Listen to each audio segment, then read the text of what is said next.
오늘은 6월 2일 목요일입니다. 고린도전서 14장 13절에서 25절까지 말씀 함께 봉독하겠습니다. 그러므로 방언을 말하는 자는 통역하기를 기도할지니 내가 만일 방언으로 기도하면 나의 영이 기도하거니와 나의 마음은 열매를 맺지 못하리라. 그러면 어떻게 할까? 내가 영으로 기도하고 또 마음으로 기도하며 내가 영으로 찬송하고 또 마음으로 찬송하리라. 그렇지 아니하면 내가 영으로 축복할 때에 알지 못하는 처지에 있는 자가 내가 무슨 말을 하는지 알지 못하고 내 감사에 어찌 아멘 하리요. 너는 감사를 잘하였으나 그러나 다른 사람은 덕세움을 받지 못하리라. 내가 너희 모든 사람보다 방언을 더 말함으로 하나님께 감사하노라. 그러나 교회에서 내가 남을 가르치기 위하여 깨달은 마음으로 5마디 말을 하는 것이 1만마디 방언으로 말하는 것보다 나으니라. 형제들아, 지혜에는 아이가 되지 말고 악에는 어린아이가 되라. 지혜에는 장성한 사람이 되라. 율법에 기록된 바 주께서 이르시되 내가 다른 방언을 말하는 자와 다른 입술로 이 백성에게 말할지라도 그들이 여전히 듣지 아니하리라 하였으니, 그러므로 방언은 믿는 자들을 위하지 아니하고 믿지 아니하는 자들을 위하는 표적이나 예언은 믿지 아니하는 자들을 위하지 않고 믿는 자들을 위함이니라. 그러므로 온 교회가 함께 모여 다 방언으로 말하면 알지 못하는 자들이나 믿지 아니하는 자들이 들어와서 너희를 미쳤다 하지 아니하겠느냐. 그러나 다 예언을 하면 믿지 아니하는 자들이나 알지 못하는 자들이 들어와서 모든 사람에게 책망을 들으며 모든 사람에게 판단을 받고 그 마음에 숨은 일들이 드러나게 되므로 엎드려 하나님께 경배하며 하나님이 참으로 너희 가운데 계신다 전파하리라. 아멘. 방언을 말하는 자는 통역하기를 기도해야 합니다. 방언의 의미를 알기 위해서 이 통역이 따라야 한다는 것이죠. 바울은 방언을 말하는 사람은 통역할 수 있기를 기도하라 이렇게 권면할 수 있어요. 이 통역 은사는 본인이 받을 수도 있고 다른 사람이 받을 수도 있습니다. 이 방언 기도라는 것은 한마디로 영의 기도입니다. 영의 기도다. 그러기에 오늘 방언을 말하는 자는 통역하기를 기도하여라.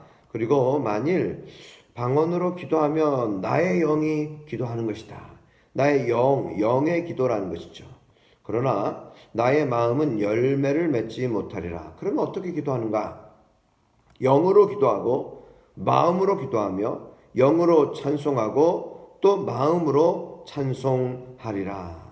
우리가 영으로, 내 영으로 기도하고 또 마음으로 기도하며, 어찌 보면 여러분 한나의 기도를 보십시오. 한나의 기도. 한나가 정말 간절히 기도하니까 어찌 보면 엘리 제사장이 술 취한 사람처럼, 술 취한 여인처럼 책망하지 않습니까? 내가 언제까지 이렇게 취하여 있겠느냐. 그러나 한나는 마음이 괴로워서 하나님께 토로한 것이에요. 알아듣지는 못하는 그러한 기도이지만 그러나 하나님께서 들으시는 기도라는 것이죠. 영으로 기도하고 마음으로 기도하며 마음을 토한 거죠. 하나님께 마음을 토로한 것입니다.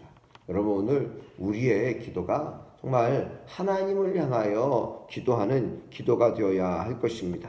그러지 아니하면 내가 영으로 축복할 때에 알지 못하는 처지에 있는 자가 내가 무슨 말을 하는지 알지 못하고 너의 감사하는 이 기도가 감사에 어찌 아멘 하리요. 너는 감사를 잘하였으나 그러나 다른 사람은 덕세움을 받지 못하리라.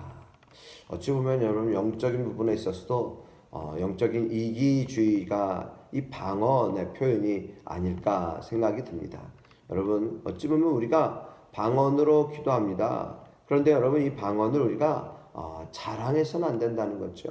오늘 우리들이 믿음 생활하면서 하나님과 나와의 관계 속에서 하나님께 내가 기도하는 거예요. 영으로 기도하고 마음으로 기도하는 그러한 귀한 우리의 기도의 내용들이 다 될 수 있기를 주의 이름으로 축복합니다. 사도 바울은 자신은 다른 사람들보다 방언을 더 많이 말한다라고 그렇게 고백하고 있습니다. 18절 내가 너희 모든 사람보다 방언을 더 말함으로 하나님께 감사하노라. 방언을 많이 말할 수 있는 것 하나님께 감사한다는 거예요. 그러나 여기에서 이 그러나가 참 중요한데요. 교회에서 내가 남을 가르치기 위하여 깨달은 마음으로 5마디 말을 하는 것이 1만 마디 방언으로 말하는 것보다 나으니라. 여러분 우리가 이미 앞부분에서 고린도전서 4장 정도인데요. 그리스도 안에서 1만 스승이 있으되 그러면 1만이 똑같아요. 1만 스승이 있으되 아비는 많지 아니하니 아비는 많지 않다. 여러분 우리가 그리스도 안에서 1만 스승이 있다는 거예요. 수없이 많은 말들이 있다는 것입니다. 즉 여기에 보시면은 그 말들은 어떻게 보면 허공에다 대는 소리에 불과하는 거죠. 1만 마디 방언으로 말하는 것보다. 여러분 그러나 바울은 어떻게 해요? 내가 남을 가르치기 위하여 깨달은 마음으로 5마디 말을 하는 것이 여러분 아비는 많지 않다. 뭐 아비는 4-5이나 되려나요? 그 아비가 하나가 될 수도 있지만 바울은 깨달은 마음으로 5마디 말을 하는 것이 1만 마디의 방언으로 말하는 것보다 더 낫다라고 분명하게 밝히고 있습니다. 그렇습니다. 오늘 그 이유가 무엇입니까? 교회의 덕을 세운다는 면에서 여러분 우리가 깨달은 마음으로 5마디 말을 하는 것이 1만 마디 방언으로 말하는 것보다 나은 것이에요. 여기서 우리가 우리의 신앙생활에 적용할 수 있는 것이 무엇일까요? 우리들이 마치 참새가 여기에 얘기하고 저기에 얘기하고 어찌 보면은 뭐 조류독감이라든지 이런 어떤 많은 철새들에 의해서 오는 독감들 또 그런 모든 것들을 생각하고 또 여러분 말이라고 하는 것은요 발 없는 말이 막 천리갑니다. 그냥 우리가 이 말을 우리가 축복하는 말을 할 수 있어야 되는데 남을 헐뜯고 비방하고 비난하고 욕하고 남을 판단하고 정죄하고 이러한 다른 사람에 대한 말을 하는 거예요. 거기에다가 우리는 어떻게 합니까? 내 생각대로 들어요. 다른 진실을 듣지 않고 내 생각대로 듣고 또 전하는 것은 카더라 하는 거예요. 이렇게 말하더라. 누가 이렇게 이야기하더라. 여러분 전혀 어떤 정확한 이야기도 아니고 그러니까 한마디로 우리가 분명하게 적용할 수 있는 것은 말을 많이 하면 실수를 하게 됩니다. 잠언서에도 말을 많이 하면 실수를 한다라고 분명하게 우리에게 증거해 주고 있습니다. 여러분 말은 적게 하라는 거예요. 말은 적게 하는 거예요. 그러기에 우리가 말을 많이 하다 보면은 결국 우리는 실수할 수 있고 남을 정죄할 수 있고 남을 판단할 수 있고 그것으로 인하여서 그 말들이 오히려 다른 사람에게 덕을 세우기보다는 오히려 다른 사람들에게 시험거리가 된다라는 사실입니다. 그러기에 여러분 분명한 이 은사의 목적을 다시 한번 우리는 기억해야 할 것입니다. 그 은사의 목적은 덕을 세우는 것입니다. 덕을 세우는 것이에요. 하나님의 교회에 유익이 되어야 하는 것입니다.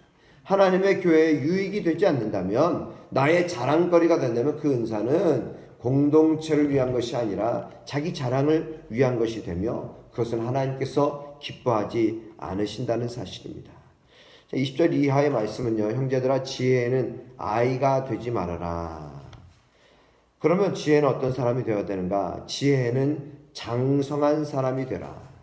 아이가 되지 말고 장성한 사람이 되어라. 중간에 삽입된 말씀이 무엇입니까? 악에는 어린아이가 되라.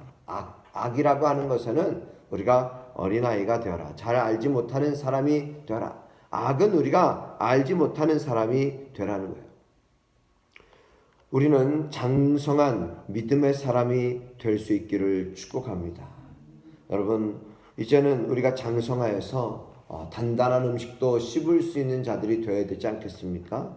여러분, 그렇기에 우리가 신앙생활 하면서 우리가 정말 깨닫게 되고 또 하나님의 비밀을 알게 될 때에 그 말씀으로 다른 영혼들을 축복하고 또 다른 영혼들을 세울 수 있는, 여러분, 그 모든 것은 무엇입니까? 말씀을 통해서, 말씀을 통해서. 이 예언이라고 하는 것은요, 말씀으로 깨닫게 하는 것입니다. 알아들을 수 있도록 하나님 말씀을 전하면 구원의 역사가 일어나는 것이에요. 이 방언은 믿지 않는 자들을 위한 표적이라고 말씀하고 있습니다. 21절 이후에 율법에 기록된 바 주께서 이르시되 내가 다른 방언을 말하는 자와 다른 입술로 이 백성에게 말할지라도 그들이 여전히 듣지 아니하리라. 그러므로 방언은 믿는 자들을 위하지 아니한다. 믿지 아니하는 자들을 위하는 표적이나 방언은 믿지 않는 자들을 위한 표적이라는 것이에요. 한마디로 가장 믿음이 연약한 자들에게 이 방언을 통해서 믿음이 생긴다면 이 방언이 믿지 않는 자들을 위하여 있는 것이라는 거예요. 표적이나 예언은 믿지 아니하는 자들을 위하지 않고 믿는 자들을 위함이라. 여러분, 예언이라고 하는 것은 특별히 하나님의 말씀을 통해서 때로는 위로하고 때로는 권면하지만 때로는 책망도 있다는 것입니다.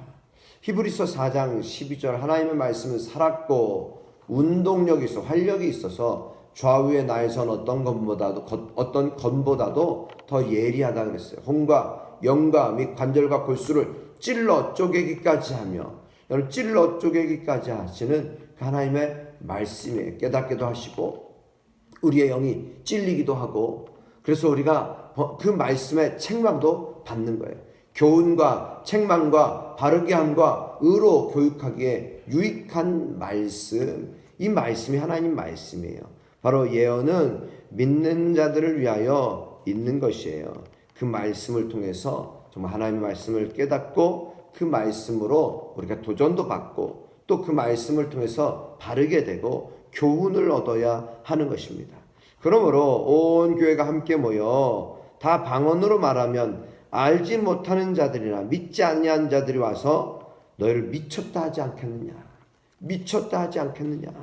그러나 다 예언을 하면 믿지 아니하는 자들이나 알지 못하는 자들이 들어와서 모든 사람에게 책망을 듣고 모든 사람에게 판단을 받고 그 마음에 숨은 일들이 드러나게 되고, 여러분, 그 마음의 악한 생각들, 그 마음에 더럽고 추한 마음들, 그렇게 그 모든 것들이 드러나게 되므로 엎드려 하나님께 경배하며 하나님이 참으로 너희 가운데 계신다 전파하리라. 여러분, 구원의 역사가 전파되는 것입니다. 여러분, 알아듣는 말로 전파할 수 있어야 합니다. 하나님의 말씀으로 전해야 할 것입니다. 바로 믿음은 들음에서 나는 거예요. 들음은 하나님의 말씀으로 말미암는 것입니다. 듣지 않은 일을 어찌 부를 수 있겠습니까? 여러분, 듣지도 못한 일을 부를 수가 없어요. 믿을 수가 없다는 사실입니다. 여러분, 믿음은 들음에서 나는 것입니다. 그 믿음의 역사가 바로 우리들의 은사를 통해서 드러날 수 있기를 축복합니다. 특별히 바울은 바로 이 은사의 목적이 하나님의 교회에 유익이 되어야 함을, 덕을 끼쳐야 함을 분명하게 밝히고 있습니다. 여러분, 여러 가지 우리에게 있는 은사가 나의 자랑거리가 아니라 나의 믿음을 강건하게 하고 그 믿음으로 통해서 우리가 복음 전파에, 말씀을 전파하는 일에 항상 힘쓰므로 말미암아 교회 또한 많은 사람들에게 유익을 주어서 저들로 구원을 얻게 하는 그런 놀라운 하나님의 귀한 도구로서 쓰임받는 우리 모두가 되시기를 축복합니다. 함께 기도드리겠습니다.